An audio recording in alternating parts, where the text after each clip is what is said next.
Hi there, and welcome to this week's edition of Top End Track Talk. I'm Andrew O'Toole, and today we'll be previewing this coming Saturday's meeting here from Fanny Bay, Caulfield Cup Day, the 21st of October.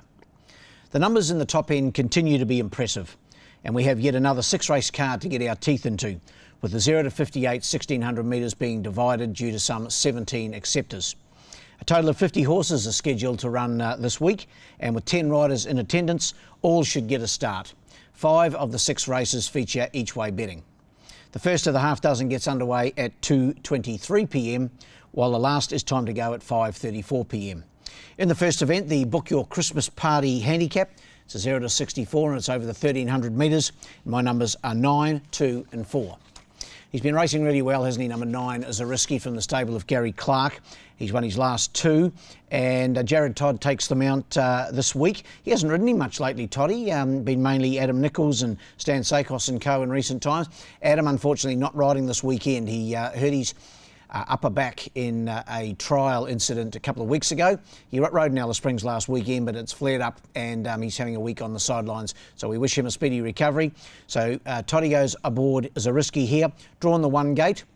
We'll need to jump and run from that gate to ensure he's up there on the pace, but he's just racing so well. I've got him on top here at number 9.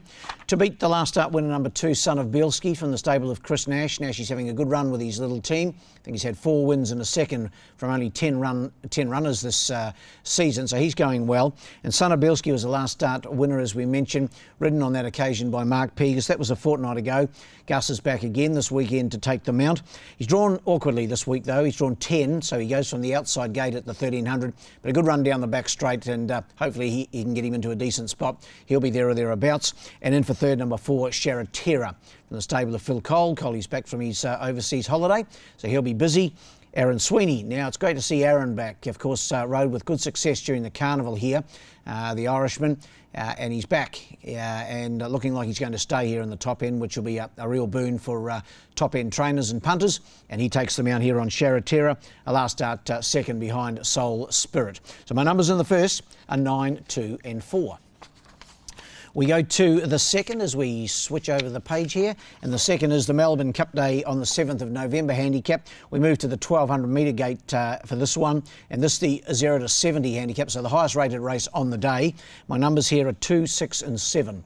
Going here with number 2, El Magnificence, Phil Cole again. Emma Lyons takes them out. Claims the 2 kilos, drops the horse's weight from 60.5 down to 58.5. Raced well during the carnival, ran 7th in the Palmerston, then 4th 2 days later in the Lightning.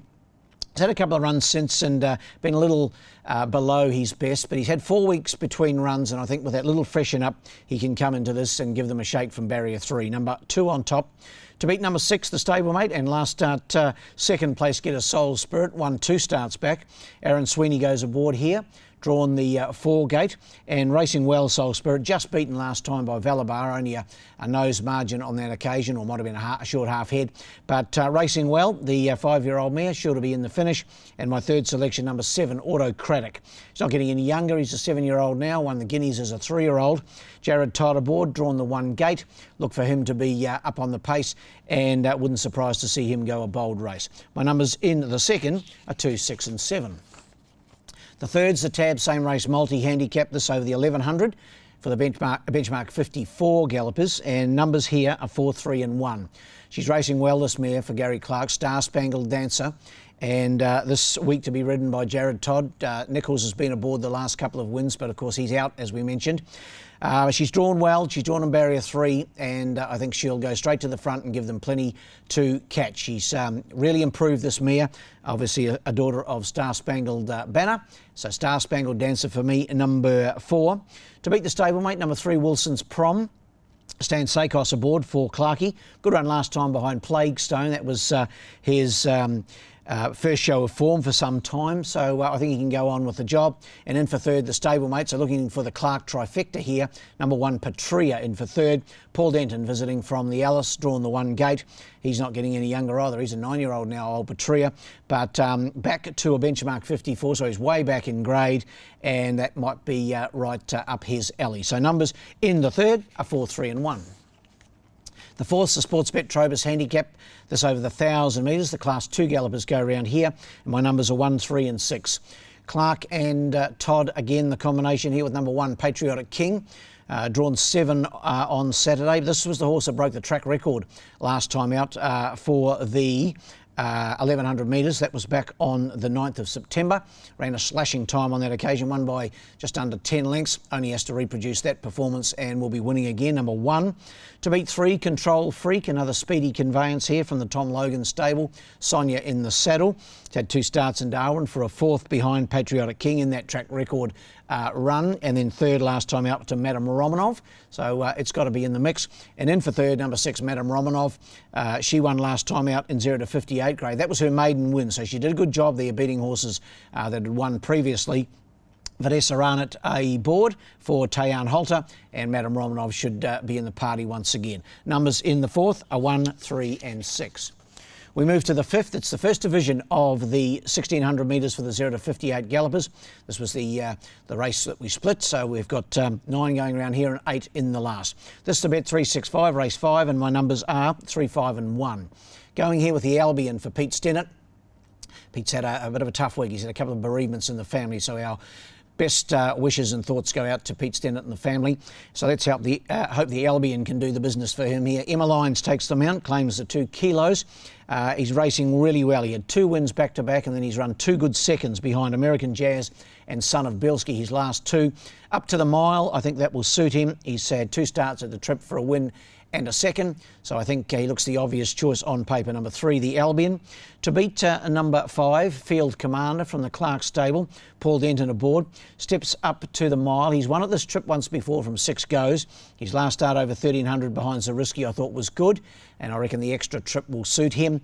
And in for 3rd, number 1, Prince Reuben, a stablemate of Field Commanders in the Clark barn. Jared Todd takes the mount here. His last start, 3rd effort behind Son of Bielski, was pretty good, and he goes up and trip as well, and he's won 3 times from 8 runs at a mile, has number 1, Prince Reuben. So my numbers in the 5th are 3, 5 and 1.